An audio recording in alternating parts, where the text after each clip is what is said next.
اعوذ باللہ من الشیطان الرجیم، بسم اللہ الرحمن الرحیم۔ سٹوریز آف پروفٹ سیریز میں آج ہم پڑھیں گے سٹوری آف پروفٹ ایوب علیہ السلام۔ ایوب علیہ السلام کی سٹوری پڑھیں گے آج ہم۔ اس سیریز میں ہم پروفٹس کو پڑھیں گے۔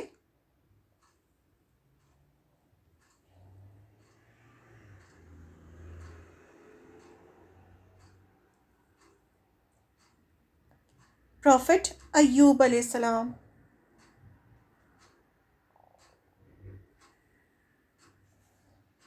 اللہ نے دنیا ٹیسٹ کے لیے بنائی ہے۔ اللہ نے یہ خوبصورت دنیا انسان کے ٹیسٹ کے لیے بنائی ہے۔ دنیا انجوائے کرنے کے لیے نہیں بنائی۔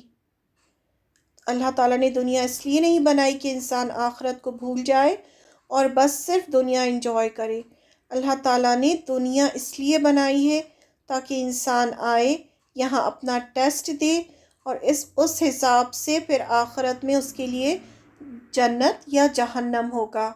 اللہ تعالیٰ نے قرآن مجید میں فرما دیا، پارہ نمبر 2 سورہ البقرہ آیت نمبر 155 میں، اور دیکھو ہم تمہیں ضرور آزمائیں گے، کبھی خوف سے اور کبھی بھوک سے اور کبھی مال اور جان اور پھلوں میں کمی کر کے، اور جو لوگ یعنی ایسے حالات میں صبر سے کام لیں ان کو خوشخبری سنا دو۔ خوشخبری سنا دو ایسے لوگوں کو جو ان سب حالات میں صبر سے کام لیں۔ تو یہ سارے حالات جو ہیں انسان کی زندگی میں آئیں گے ہی آئیں گے۔ آزمائش ہوگی، کبھی خوف سے، کبھی بھوک سے، کبھی مال اور جان اور پھلوں میں کمی کر کے، یعنی کبھی پیسوں کی تنگی ہو سکتی ہے، کبھی پیسے بہت زیادہ ہو سکتے ہیں، کبھی خوف، کبھی بھوک، کبھی تنگ دستی، کبھی بیماری۔ ان سب چیزوں سے اللہ تعالیٰ آزمائش کرتے ہیں بندے کی، اور اللہ تعالیٰ کیا چیک کرتے ہیں کہ بندہ کتنا صبر کرتا ہے۔ اور فرمایا جو صبر سے کام لیں گے ایسے حالات میں انہیں خوشخبری سنا دو۔ And certainly we shall test you with something of fear, hunger, loss of wealth, lives and fruits. پھر نیکسٹ آیت میں فرمایا، یہ وہ لوگ ہیں یعنی جو صبر کرتے ہیں، جب ان کو کوئی مصیبت پہنچتی ہے تو یہ کہتے ہیں کہ ہم سب اللہ ہی کے ہیں اور ہم کو اللہ ہی کی طرف لوٹ کر جانا ہے۔ یعنی جب ان پہ کوئی مصیبت آتی ہے ان لوگوں پر اور وہ صبر کرتے ہیں تو کیا کہتے ہیں؟ اِنَّ لِلَّهِ وَإِنَّا إِلَيْهِ رَاجِعُونَ۔ جب بھی کوئی مصیبت آتی ہے، چھوٹی بڑی اللہ کی آزمائش آتی ہے، تو یہ کیا کہتے ہیں کہ ہم اللہ ہی کے ہیں اور ہم کو اللہ ہی کی طرف لوٹ کر جانا ہے۔ یعنی مصیبت بھی اللہ کی طرف سے ہے، اللہ کی طرف ہی لوٹے گی، ہم بھی اللہ کی طرف سے ہیں، اللہ کی طرف ہی لوٹیں گے۔ تو اِنَّ لِلَّهِ وَإِنَّا إِلَيْهِ رَاجِعُونَ کہتے ہیں کوئی بھی مصیبت پر۔ تو ہمیں بھی چاہیے کہ کوئی بھی چھوٹی بڑی مصیبت آئے تو ہمیں بھی اِنَّ لِلَّهِ وَإِنَّا إِلَيْهِ رَاجِعُونَ پڑھنا چاہیے۔ پھر سورہ الانبیاء کی آیت نمبر 35 میں فرمایا، "And we test you with evil and with good." برائی سے بھی امتحان ہوگا اور اچھائی سے بھی، as trial, and to us you will be returned. اور ہماری طرف تمہیں لوٹ کر آنا ہے۔ کبھی انسان کو بیماری ہوگی، کبھی وہ ہیلدی ہوگا۔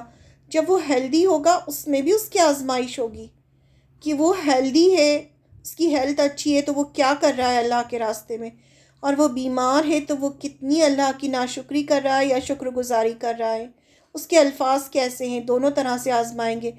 کبھی مال دے کر آزمایا جاتا ہے، کبھی مال لے کر۔ کوئی غریب ہے تو اس کی بھی آزمائش ہو رہی ہے، کوئی امیر ہے تو اس کی بھی آزمائش ہو رہی ہے۔ کسی کو بہت زیادہ ڈیفیکلٹی دے کر، یعنی کوئی بہت زیادہ مشکل میں ہے اور کوئی بہت زیادہ آسانی میں ہے، تو جو آسانی میں ہے یا پھر جو بہت امیر ہے یا جو بہت ہیلدی ہے، وہ یہ نہ سمجھے کہ یہ سب چیزیں جو ہیں اللہ کے انعام ہیں۔ نہیں، یہ انعام نہیں ہے، یہ بھی اس کی آزمائش ہے۔ اللہ تعالیٰ الگ الگ طرح سے لوگوں کے ٹیسٹ لیتے ہیں۔ پھر اگلی ہی آیت میں فرمایا، نیکسٹ آیت 157 میں، یہ وہ لوگ ہیں، یعنی جب ان پہ کوئی مصیبت آتی ہے، جب وہ آزمائے جاتے ہیں اور جب وہ کہتے ہیں کہ انا للہ و انا الیہ راجعون، تو اللہ تعالیٰ فرماتے ہیں کہ یہ وہ لوگ ہیں جن پر ان کے پروردگار کی طرف سے خاص عنایتیں ہیں، یعنی جو مصیبتوں پر صبر کرتے ہیں اور انا للہ و انا الیہ راجعون کہتے ہیں، ان کے لیے ان کے پروردگار کی طرف سے خاص عنایتیں ہیں اور رحمتیں ہیں، یعنی بلیسنگس ہیں، اور یہی لوگ ہیں جو ہدایت پر ہیں، یعنی یہی سارے لوگ جو ہیں وہ صحیح راستے پر ہیں، وہ اللہ کے راستے پر ہیں، کیونکہ اللہ تعالیٰ جب کوئی مصیبت دیتا ہے تو وہ بندے سے یہی ایکسپیکٹ کرتا ہے کہ بندہ کتنا صبر کرتا ہے، اور جب بندہ صبر کرتا ہے اور کہتا ہے کہ میں اللہ کی طرف سے ہوں اور اللہ ہی کی طرف مجھے لوٹ کر جانا ہے، تو اس کا مطلب یہ ہے کہ وہ بالکل صحیح راستے پر ہے، وہ ہدایت پر ہے، یعنی وہ جنت کے راستے پر ہے۔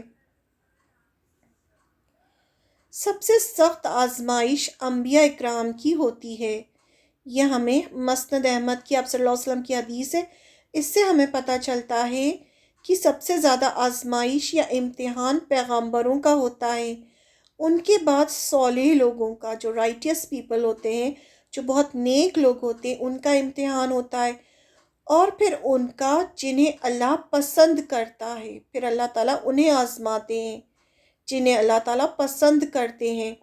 انسان کا جیسے جیسے ایمان بڑھتا جاتا ہے، اس کا امتحان سخت ہوتا جاتا ہے۔ ایمان آپ کا بڑھتا جائے گا تو اللہ تعالیٰ چاہیں گے کہ آپ کو جنت کے اعلیٰ سے اعلیٰ مقام میں پہنچائیں، تو اعلیٰ مقام جنت الفردوس کے لیے یا دوسری جنتوں کے لیے کیا ہوگا؟ امتحان لیتے جائیں گے اللہ تعالیٰ، اور ہمارے درجات بلند ہوتے جائیں گے۔ تو یہ جتنی بھی پریشانیاں ہیں، مصیبتیں ہیں، یہ سب ہمارے ٹیسٹ ہیں۔ جیسے کہ آپ کو کوئی جاب کرتے ہیں آپ، تو آپ کو پروموشن کے لیے آپ کیا کرتے ہیں؟ ایک ایگزام دیتے ہیں، پھر دوسرا ایگزام دیتے ہیں، تو یہاں تو ہم دنیا کا ایگزام دیتے ہیں، لیکن یہ ہمارا آخرت کا ایگزام ہے جو اللہ تعالیٰ مصیبتیں یا نعمتیں دے کر ہم سے لیتے ہیں۔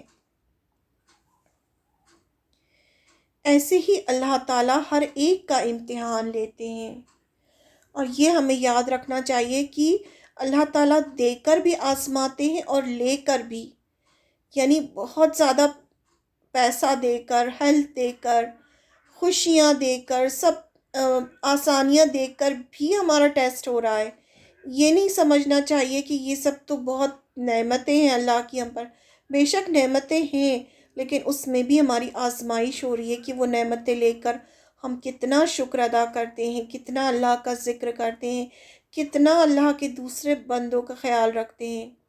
The stronger the faith, the harder the tests, the greater the rewards۔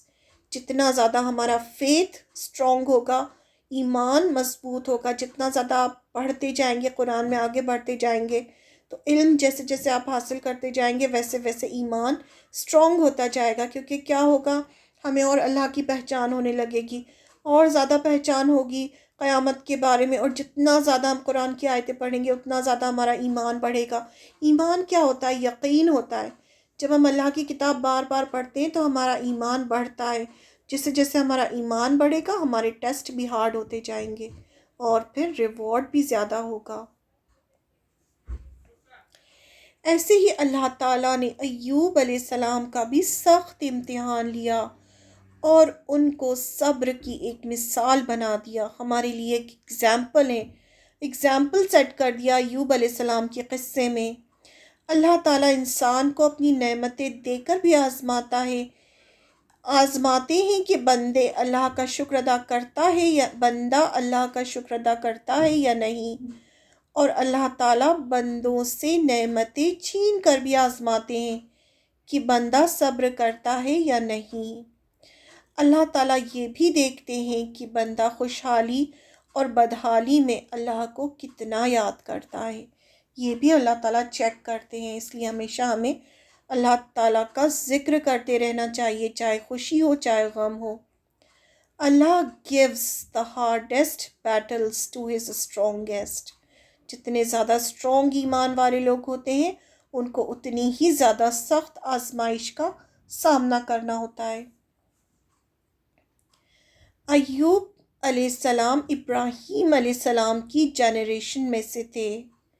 یہ ہمیں قرآن مجید سے پتہ چلتا ہے۔ سورہ الانعام کی آیت نمبر 84 سے اللہ تعالیٰ فرماتے ہیں بسم اللہ الرحمن الرحیم، اور ہم نے ابراہیم کو اسحاق جیسا بیٹا اور یعقوب جیسا پوتا عطا کیا، ان میں سے ہر ایک کو ہم نے ہدایت دی، اور نوح کو ہم نے پہلے ہی ہدایت دی تھی، اور ان کی اولاد میں سے داؤد، سلیمان، ایوب، یوسف، موسیٰ اور ہارون کو بھی، اور اسی طرح ہم نیک کام کرنے والوں کو بدلہ دیتے ہیں۔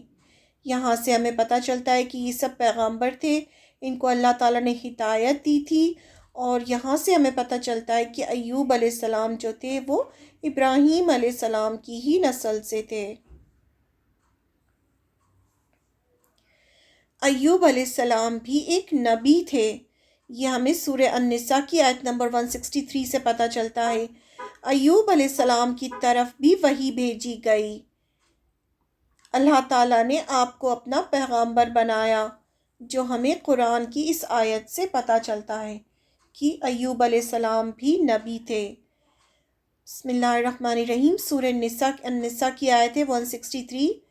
اے محمد صلی اللہ علیہ وسلم، ہم نے تمہاری طرف اسی طرح وحی بھیجی ہے، یعنی آپ صلی اللہ علیہ وسلم سے فرما رہے ہیں اللہ تعالیٰ کہ تمہاری طرف ہم نے جو وحی بھیجی ہے وہ اسی طرح ہے جس طرح نوح اور ان سے پچھلے پیغمبروں کی طرف بھیجی تھی، اور ابراہیم اور اسماعیل اور اسحاق اور یعقوب اور اولاد یعقوب اور عیسیٰ اور ایوب اور یونس اور ہارون اور سلیمان کی طرف بھی ہم نے وحی بھیجی تھی، اور داؤد کو ہم نے زبور بھی عنایت کی تھی۔ تو یہاں بھی ایوب علیہ السلام کا نام آیا ہے، اور یہاں پر ہمیں اس آیت سے پتہ چلتا ہے کہ ایوب علیہ السلام بھی پیغمبر تھے اور ان کے پاس بھی اللہ تعالیٰ نے وحی بھیجی تھی۔ Allah tests those whom he loves the most. جن سے اللہ تعالیٰ زیادہ محبت کرتے ہیں ان کا زیادہ بڑا امتحان ہوتا ہے۔ اللہ نے ایوب علیہ السلام کو آزمایا۔ ہم نے ابھی حدیث سے پڑھی کہ جو پیغمبر ہوتے تھے ان کا سخت امتحان ہوتا تھا۔ اللہ تعالیٰ نے ایوب علیہ السلام کو 3 طرح سے آزمایا۔ ایک، نعمت دے کر، پہلے اللہ تعالیٰ نے بے شمار نعمتیں دیں ایوب علیہ السلام کو، پھر نعمت چھین کر بھی آزمایا، اور یہ بھی دیکھا کہ ایوب علیہ السلام خوشحالی اور بدحالی میں اللہ کو کتنا یاد کرتے ہیں۔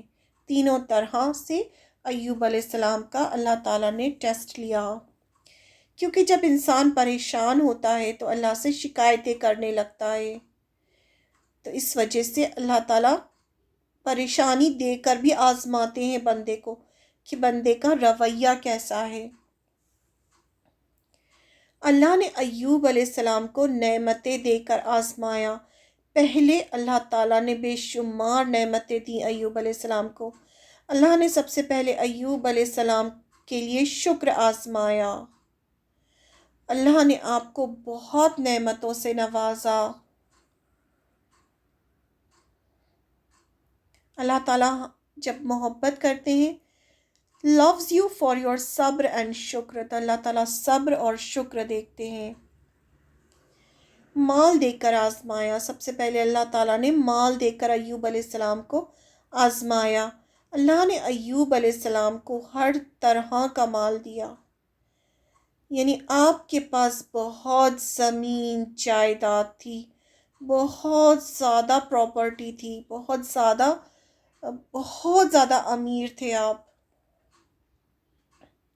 آپ کی جو پراپرٹیز تھیں وہ دور دور تک پھیلی ہوئی تھی۔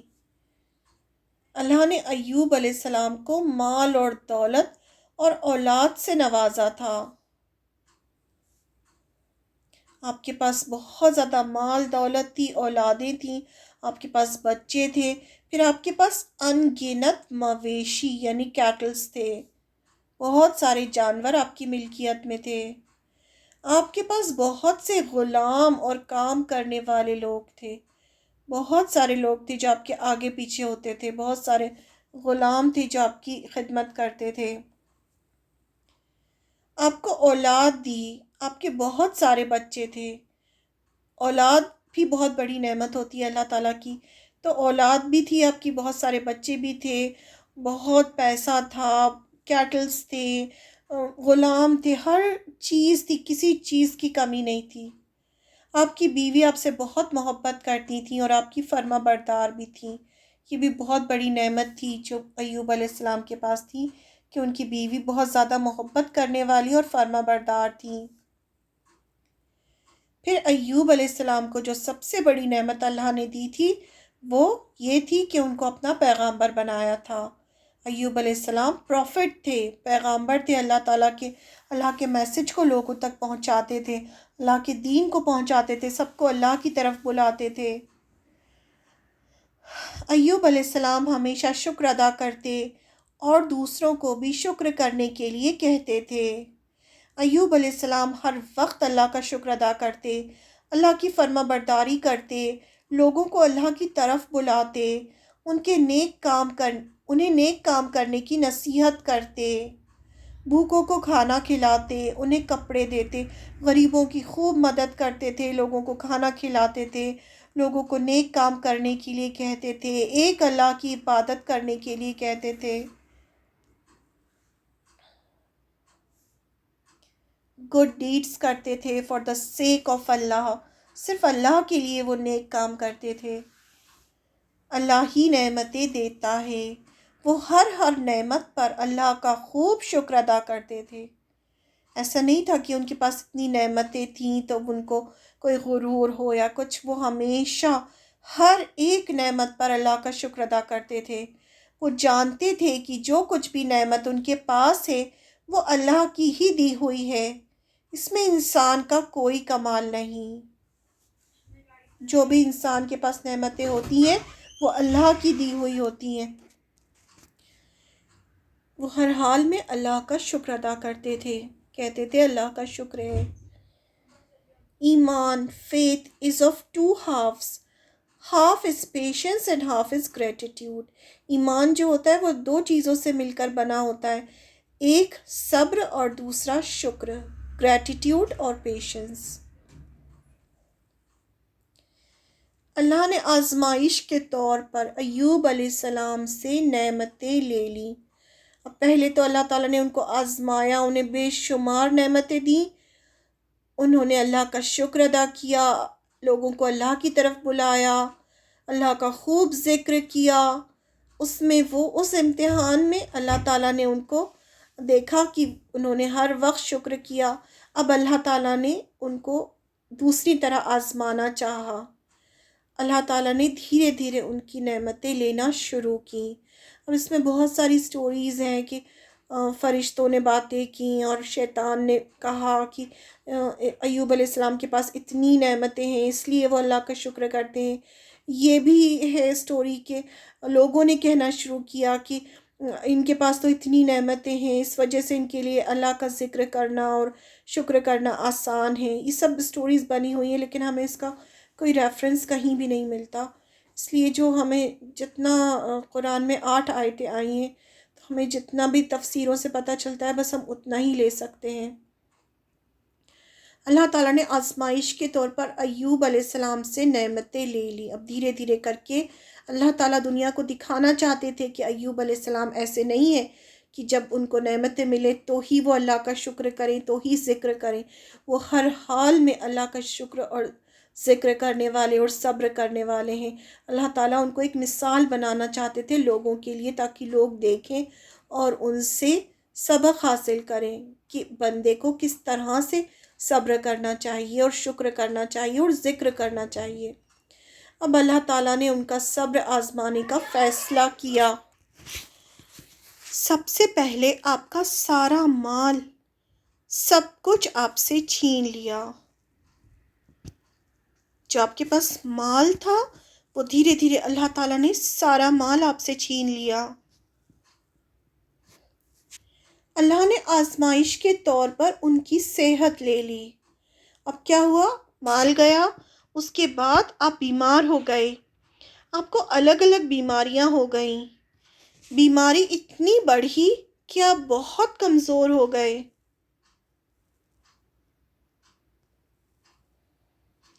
ایوب علیہ السلام چلنے پھرنے سے بھی معذور ہو گئے، آپ کے جسم کا کوئی حصہ ٹھیک نہ تھا، صرف زبان اور دل جو تھے وہ ٹھیک سے کام کر رہے تھے، اس کے علاوہ جسم کا کوئی حصہ ٹھیک نہیں تھا۔ اس بیماری میں بھی آپ ہر وقت اللہ کا ذکر کرتے رہے اور صبر کرتے رہے۔ آپ کو اللہ کی رحمت کی امید تھی، کیونکہ آپ جانتے تھے کہ یہ آپ کی آزمائش ہے اور اللہ تعالیٰ دیکھنا چاہتے ہیں کہ آپ تنگ دستی اور تکلیف میں صبر کرتے ہیں یا نہیں، اور اللہ کو کتنا یاد کرتے ہیں۔ پیغمبر تھے، انہیں اچھی طرح سے پتہ تھا کہ یہ آزمائش ہے اللہ کی طرف سے، اور اللہ تعالیٰ انہیں چیک کر رہے ہیں، ان کا صبر چیک کر رہے ہیں۔ ان کا صرف دل جو تھا وہ صحیح سلامت تھا، تو وہ ہر وقت دل میں اللہ کا دل میں شکر گزاری کرتے تھے اور زبان سے اللہ کا ذکر کرتے تھے۔ تو ہمیں بھی چاہیے کہ ہمیشہ ہر حال میں اللہ کا ذکر کریں اور شکر گزار ہوں اور صبر کریں۔ آپ کی بیماری اتنی بڑھی کہ آپ کو آپ کی بیوی کے سوا سارے رشتہ دار چھوڑ کر چلے گئے۔ ایک روایت میں آتا ہے کہ آپ کے سارے بچے گھر کی چھت گرنے سے مر گئے تھے۔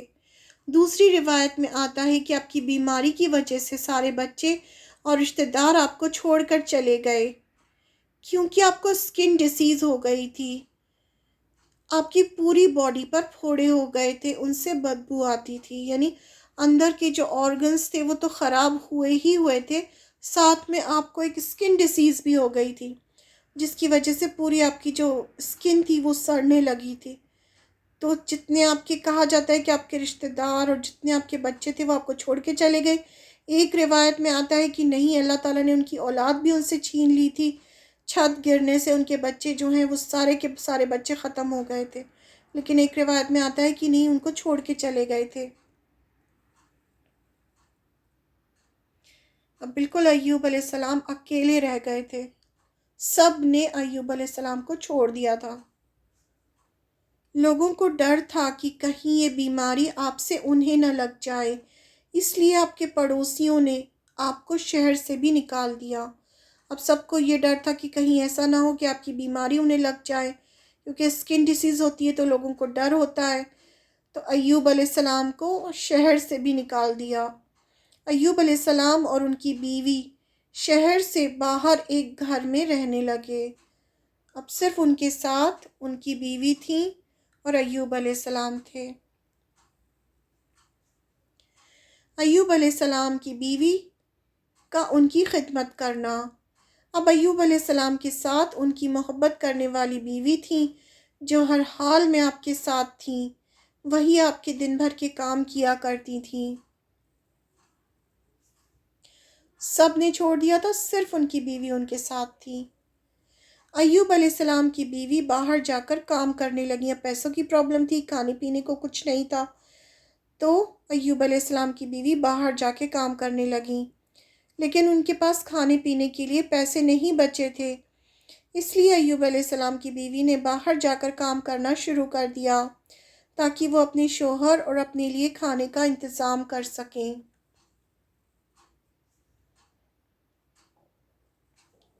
وہ باہر جاتی تھیں، باہر جا کے کچھ کما کے پھر لے کر آتی تھیں، کیونکہ کوئی بھی نہیں تھا جو ان کو دیکھتا، جو ان کی مدد کرتا، سب نے ان کو چھوڑ دیا تھا۔ وہ صبر کرنے والی تھیں، وہ پیغمبر کی بیوی تھیں، صبر کرنے والی تھیں، وہ بھی بہت صبر کرنے والی تھیں، پیغمبر کی بیوی تھیں، اس لیے ایوب علیہ السلام کی طرح وہ بھی اللہ کا ذکر کرنے والی اور صبر کرنے والی تھیں۔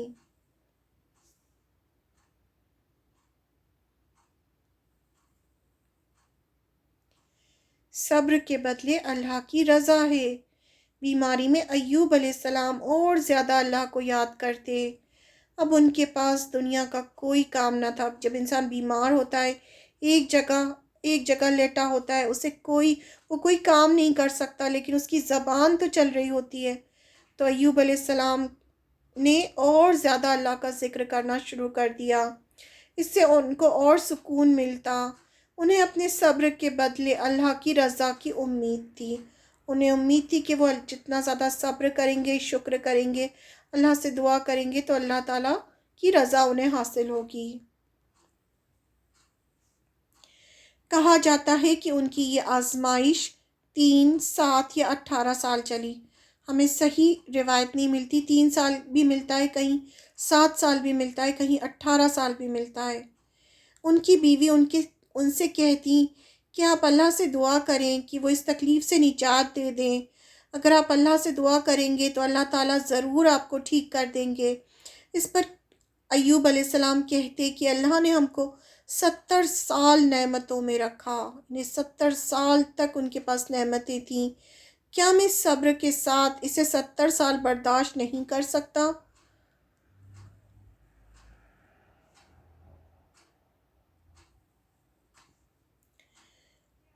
سب نے کام دینے سے انکار کر دیا۔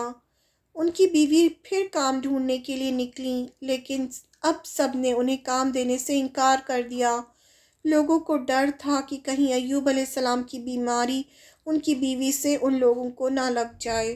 اب جو کام کرتی تھیں وہ کام بھی ان کا بند ہو گیا۔ جو کام باہر جا کے کام کرتی تھیں، تھوڑے بہت پیسے آتے تھے جس سے وہ خود بھی کھانا کھاتی تھیں، ایوب علیہ السلام کو بھی کھلاتی تھیں، تو اب وہ کام دینا بھی لوگوں نے بند کر دیا۔ آپ کی بیوی نے اپنے بال بیچ دیے۔ یہ روایت میں آتا ہے، یہ جو سٹوریز آف دا پروفٹس بک ہے دارالسلام کی، ابن کثیر کی، وہاں پر یہ روایت تھی، تو یہ سٹوری وہیں سے لی ہے۔ جب ان کی بیوی کو کہیں کوئی کام نہیں ملا تو انہوں نے اپنے بال شہر کی امیر لڑکیوں کو بیچ دیے تاکہ کھانے کا انتظام ہو سکے۔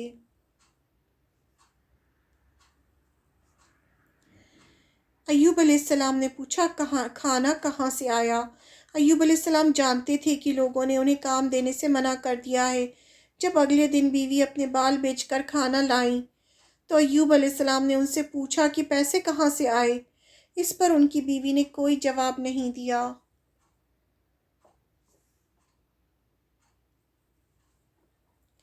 ایوب علیہ السلام نے ان سے کہا کہ جب تک وہ یہ نہ بتائیں گی کہ یہ کھانا کہاں سے آیا ہے، وہ کھانا نہیں کھائیں گے، کیونکہ ان کو پتہ تھا کہ کوئی بھی ان کی بیوی کو کام نہیں دے رہا ہے۔ ان کی بیوی نے اپنے سر سے دوپٹہ ہٹایا۔ اب ایوب علیہ السلام نے دیکھا تو انہیں بہت تکلیف ہوئی۔ اب انہوں نے اللہ سے دعا کی کہ مجھے تکلیف پہنچی ہے اور تو سب سے بڑھ کر رحم کرنے والا ہے۔ اب ایوب علیہ السلام نے اللہ سے دعا کی کہ مجھے تکلیف ہے اور اب اللہ تو سب سے بڑھ کر رحم کرنے والا، یعنی مجھ پر رحم کر۔ بے شک بھی مجھے بیماری لگ گئی ہے اور تو سب سے بڑھ کر رحم کرنے والا ہے۔ اللہ کے نام رحمان کا واسطہ دیا۔ اس کا ذکر ہمیں سورہ انبیاء کی آیت نمبر 83 میں ملتا ہے، پارہ نمبر 17۔ اور ایوب کو یاد کرو جب انہوں نے اپنے پروردگار سے دعا کی کہ مجھے تکلیف پہنچی ہے اور تو سب سے بڑھ کر رحم کرنے والا ہے۔ اللہ تعالیٰ نے ہمیں خبر دی اس بارے میں کہ ایوب علیہ السلام نے اس طرح سے دعا کی۔